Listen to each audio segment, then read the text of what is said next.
오늘 우리에게 주신 하나님의 말씀은 창세기 35장 16절로 20절의 말씀입니다. 저와 여러분이 한 절씩 교독하시겠습니다.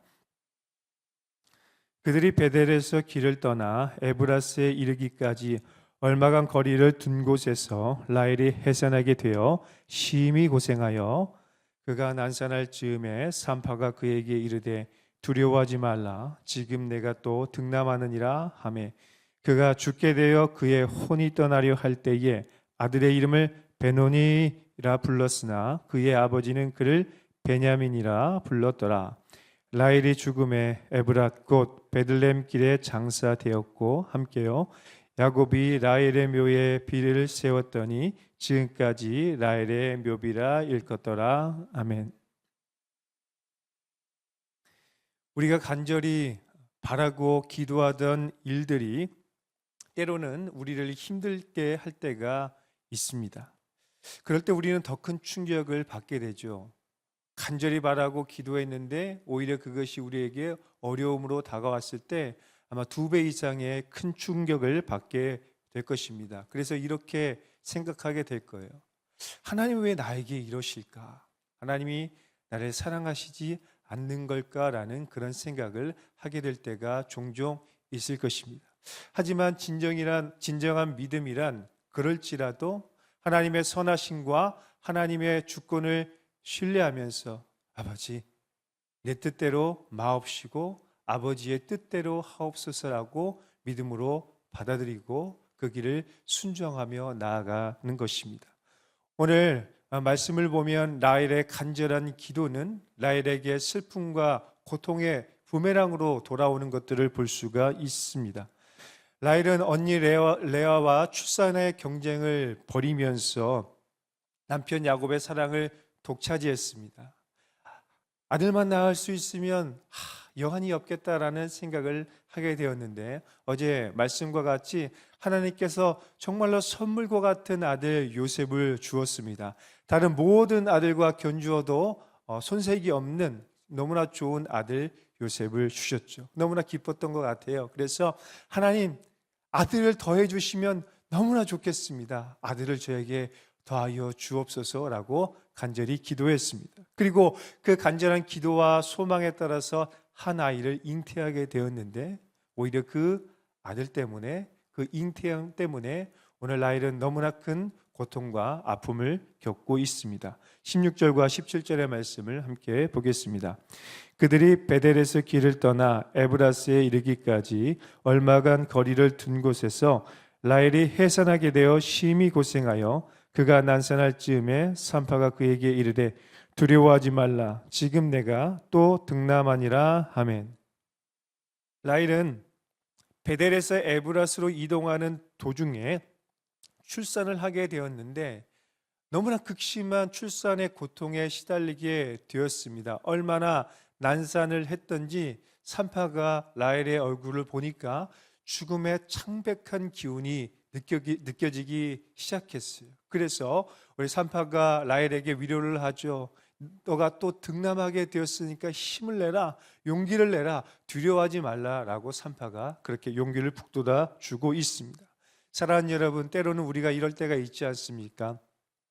하나님의 뜻을 이해할 수가 없는 거예요. 하나님이 내게 기도의 제목으로 주신 그것 때문에 오히려 내가 아픔과 고통을 당하게 되면 하나님 왜 이러십니까? 라고 원망할 때가 있는 것이죠. 때로는 새 생명이라는 축복을 주시면서 우리에게 고통과 아픔 그리고 죽음이라는 뺄셈을 하실 때가 있어요. 그럴 때 우리는 어떻게 해석을 해야 할까요? 마치 욥처럼 이 문제를 해석할 수 없다라고 생각하게 될 때가 있다라는 것입니다. 오늘 라헬과 야곱도 이 문제를 해석할 수가 없었습니다. 그래서 마음속에 굉장한 복합적인 감정이 일어나기 시작합니다. 자신의 기도대로 등남의 기쁨을 얻었지만 그 기쁨 때문에 라헬이 생명을 조금씩 잃어가는 것을 볼 때에 야곱도 라헬도 이 문제를 해석할 수가 없었습니다. 여러분, 우리가 너무나 잘 아는 것처럼 인간의 역사는 생과 사의 연속입니다. 지금 누군가가 태어나면 누군가가 죽고 있다는 것을 우리는 알고 있습니다. 그런데 그것이 지금 나의 문제가 되었을 때는 쉽게 받아들일 수가 없게 되는 것이죠. 그래서 라헬도 지금 세상의 빛을 본 아이를 보면서 이렇게 이야기를 하고 있습니다. 18절의 말씀입니다. 그가 죽게 되어 그의 혼이 떠나려 할 때에 아들의 이름을 베논이라 불렀으나 그의 아버지는 그를 베냐민이라 불렀더라. 아멘. 라헬은 죽어가면서 그 아들의 이름을 무엇이라고 불렀다고요? 베논이 곧 슬픔의 아들이라고 불렀습니다. 여러분, 라헬은 지금 어떤 마음으로 이 아이를 슬픔의 아들 베논이라고 불렀을까요? 여러분, 사람이 인생을 마감할 때 필름처럼 싹 스쳐 지나간다고 하지 않습니까? 아마 어쩌면 라헬은 그런 생각을 했을 거예요. 언니 레아와 출산의 경쟁을 벌였던 자신의 그 인생을 보면서 참 더덥다라는 자조 섞인 탄식이었을지 모르겠습니다. 어쩌면 이 아이가 앞으로 혼자 살아갈 슬픈 운명, 엄마 없이 살아갈 슬픈 운명을 바라보면서 굉장히 마음이 아파서 베논이 너는 슬픔의 아들이구나 라고 했을지도 모르겠습니다. 여러분, 어쩌면 우리의 인생 가운데 이런 일들이 있지 않습니까? 베논이라고 부를 만한 슬픈 일들이 우리에게 종종 찾아옵니다. 내가 기도했는데 그 기도 응답 때문에 힘들 때가 있고 또 기도해도 응답이 없을 때가 있지 않습니까? 그럴 때 우리는 우리의 삶을 베논이라고 부르게 될 것입니다. 가정의 간절한 기도의 제목, 직장의 기도의 제목, 우리의 자녀를 향한 기도의 제목, 기타 우리의 간절한 기도의 제목들이 우리에게 베논이처럼 느껴질 때가 있다라는 것입니다. 그럴 때 우리에게 필요한 것이 무엇일까요? 그럴 때 우리에게 필요한 것은 우리의 슬픔과 고통을 믿음으로 바꿀 수 있는 그 믿음인 것입니다. 비전으로 바꿀 수 있는 믿음인 것입니다. 여러분, 야곱은 슬픔의 아들 베논이를 바라보면서 베논이라고 여기지 않았습니다. 어떻게 불렀습니까? 베냐민이라고 이름을 바꾸어 불렀습니다. 여러분, 사실 지금 야곱은 제정신이 아니었을 것입니다. 사랑하는 라헬이 떠나가는 이 시점에 야곱의 마음이 제정신이었겠습니까? 한번 생각해 보십시오. 여러분, 야곱에게 라헬은 인생 그 자체입니다. 야곱은 라헬을 위해서 무려 14년이라는 시간을 수일처럼 여기며 봉사할 수 있을 만큼 라헬을 진정으로 사랑했습니다. 그러니까 라헬은 야곱에게 가장 소중한 사람이고 자신의 인생과 같은 그런 사람이라고 할 수가 있는 것이죠. 야곱은 지금 가장 가슴 아픈 이별을 하고 있음에도 불구하고 정신을 놓치지 않고 꽉 붙잡고 있습니다. 왜 그랬을까요? 지금 이 순간에도 라헬에 대한 사랑을 절대로 놓지 않는 것입니다. 비록 라헬과 끝까지 함께 할 수 없지만 라헬에 대한 사랑은 절대로 잊지 않는 것입니다. 그리고 자신을 향한 하나님에 대한 사랑, 그것을 믿음으로 붙잡고 있는 것입니다. 여러분, 또한 야곱은 어떤 사람입니까? 야곱은 이름의 의미를 너무나 잘 알고 있는 사람이었습니다. 그도 그 자신의 이름도 속이는 자 야곱이었는데 하나님께서 하나님과 겨루어 이긴 자 이스라엘로 바꾸어 주셨습니다. 그러니까 야곱만큼 이름의 의미를 잘 아는 사람이 없는 거예요. 그래서 야곱은 지금 베노니의 이름을 베냐민으로 바꾸어 주고 있는 것입니다. 아마 이 말을 들었을 때에 라헬은 죽어가면서도 마음속에 위로와 안심이 되었을 거예요. 왜냐하면 야곱이 베노니의 이름을 베냐민으로 바꿔준다는 것은 사랑하는 라헬, 내가 이 아이를 슬픔의 아들이 아닌 오른손의 아들, 권능의 아들처럼 키워갈 거야. 그러니까 걱정하지 말고 슬퍼하지 말고 하나님의 품으로 가도 돼. 내가 정말 이 아이를 사랑으로 키워서 오른손의 아들처럼 키울 거야. 죽어가는 라헬이 이 말을 들으면서 뭔가 위로와 위안이 되었을 것입니다. 동시에 이 말은 슬픔의 운명을 가지고 태어난 베냐민에게는 비전과 축복의 말이 되었을 것입니다. 그래서 오늘 야곱은 너무나 가슴이 아프고 슬펐지만 믿음으로 비전을 선포하고 있는 것입니다. 저는 말씀을 보면서 이런 생각을 해봤어요. 야곱이 어떻게 이런 믿음을 가지고 선포할 수 있었을까? 만약 나라면, 내 아내가 이런 상황이라면 나도 이런 믿음의 선포를 할 수 있을까 생각해 보았습니다. 자신이 없는 거예요. 그러면서 야곱은 어떻게 그것이 가능했을까? 말씀을 보니까 오늘 말씀의 전반부를 보면 야곱은 베델에서 전능하신 하나님을 만나는 이야기가 나오고 있습니다. 베델에서 전능하신 하나님께 아브라함과 이삭에게 주셨던 그 약속과 비전을 다시 받는 이야기가 나오고 있습니다. 여러분, 인생은 시점이 중요하지 않습니까? 오늘 야곱이 이 가슴 아픈 슬픈 이별을 맞이하기 전에 먼저 하나님이 찾아와 주신 거예요.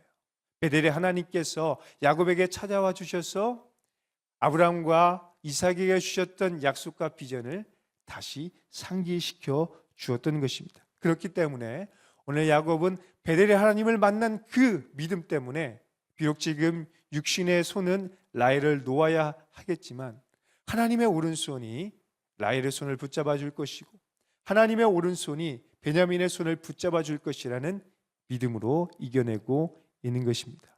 사랑하는 여러분, 우리에게 문제보다 더 중요한 것은 무엇입니까? 문제를 해석하는 믿음의 관점입니다. 그리고 그 문제를 해결해 주실 수 있는 하나님에 대한 전적인 믿음을 갖는 것입니다. 그래서 오늘 야곱은 현재의 고난과 슬픔 속에서도 그 슬픔에 함몰되지 않고 믿음의 눈으로 일어나고 있다라는 것입니다. 어떻게 그것이 가능했죠?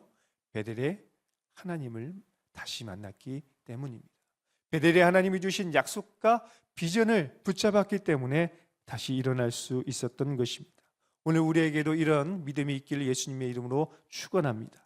하나님의 약속과 비전을 붙잡는다면 가장 슬픈 이별 속에서도 가장 아픈 고통 속에서도 우리는 믿음으로 비전을 선포하며 나아갈 수 있다라는 것입니다. 그럴 때 하나님의 전능하신 오른손이 우리의 손을 붙잡아 주실 것입니다. 우리의 자녀들의 손을 붙잡아 줄 것이고 우리의 문제를 이겨낼 수 있는 새로운 힘을 주게 될 것입니다. 그 결과 하나님의 놀라우신 그 오른손 때문에 우리의 인생이 변화되는 놀라운 은혜와 축복이 있을 줄 믿습니다. 그렇기 때문에 오늘 야곱은 슬픔의 늪에 빠지지 않고 다시 약속과 비전의 줄을 붙잡고 일어나고 있습니다. 19절로 20절의 말씀을 볼까요? 라헬이 죽음에 에브랏 곧 베들레헴 길에 장사되었고 야곱이 라헬의 묘에 비를 세웠더니 지금까지 라헬의 묘비라 일컫더라. 아멘. 야곱은 라헬을 베들레헴 길에 장사했습니다. 그리고 라헬의 묘비를 세웠는데 그 라헬의 무덤은 지금까지도 여전히 보존되어 있을 만큼 아마 야곱이 굉장히 정성스럽게 라헬의 무덤과 묘비를 세워주었던 것 같습니다. 베들레헴은 어떤 땅입니까? 장차 만왕의 왕이신 예수 그리스도가 오실 땅이기 때문에 라헬의 묘비는 단순한 묘비가 아니라 영적인 의미를 담고 있는 묘비라고 할 수 있을 것입니다. 먼저 라헬의 묘비에는 야곱의 전적인 사랑이 담겨 있습니다. 지금까지 함께했던 라헬에 대한 온전한 사랑을 묘비에 담아서 사랑의 추억을 하고 있다라고 할 수가 있는 것이죠. 더 나아가서 라헬의 묘비는 다시 만날 부활의 소망을 담은 묘비라고 할 수가 있을 거예요. 아브라함과 이삭이 전능하신 하나님 안에서 부활의 소망을 붙잡은 것처럼 아마 야곱도 그 신앙 안에서 그 믿음 안에서 다시 라헬을 만날 그 부활의 소망의 날을 기대했을 것으로 보입니다. 여러분, 이런 점에서 성도의 죽음과 세상의 죽음은 분명한 차이가 있습니다. 목사로서 수많은 장례식을 집례하고 또 조문을 가면서 느끼는 것이 있습니다. 성도의 죽음과 세상의 죽음은 분명한 차이가 있습니다. 들어가는 순간부터 분위기가 다릅니다. 세상은 죽음을 사망이라 하고 우리는 죽음을 소천이라 합니다. 무슨 뜻입니까? 죽어서 망했다는 것이 아니라 하나님의 소명을 다 마친 다음에 다시금 하나님의 부르심에 따라서 하나님의 품에 안겼다라는 것입니다. 그래서 우리는 장례식에서 슬픔의 눈물을 흘리기도 하지만 동시에 천국의 소망으로 위로를 받고 감사와 기쁨의 눈물을 흘리며 고인에 대한 사랑을 추억하는 것 아니겠습니까? 그래서 우리 한 찬송가의 가사처럼 이렇게 찬송을 하게 되는 것입니다. 천국에서 만나보자. 그날 아침 거기서 순례자여 예비하라.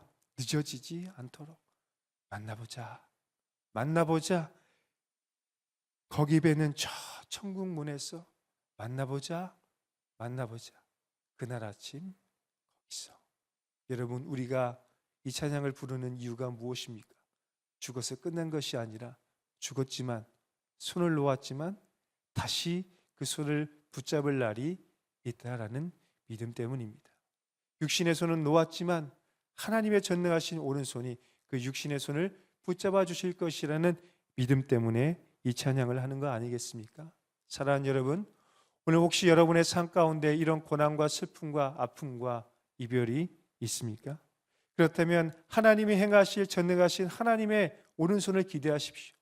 하나님의 손이 우리의 손을 붙잡는다면 베노니와 같은 우리의 인생이 베냐민이라는 인생으로 바뀌게 될 것입니다.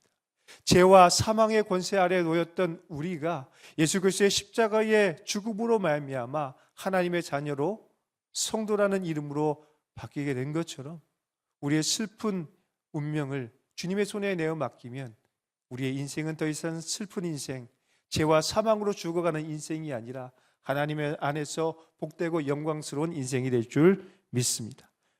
야곱의 기도와 기대처럼 베냐민은 어떤 인생을 살았습니까? 요셉과 그리고 아버지 야곱에게 너무나 많은 사랑과 축복을 받는 아이로 자라났습니다.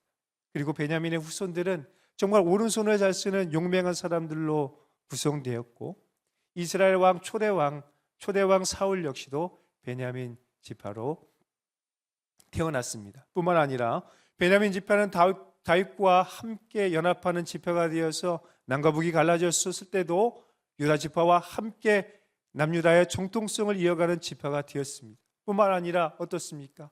하나님 나라를 위해 최선을 다해서 마치 하나님의 오른손처럼 사용되었던 사도 바울 역시 베냐민 지파로 태어난 것들을 우리는 너무나 잘 알고 있습니다. 사랑하는 여러분, 때로는 우리의 생각과 다른 고통과 아픔이 있을 수 있습니다.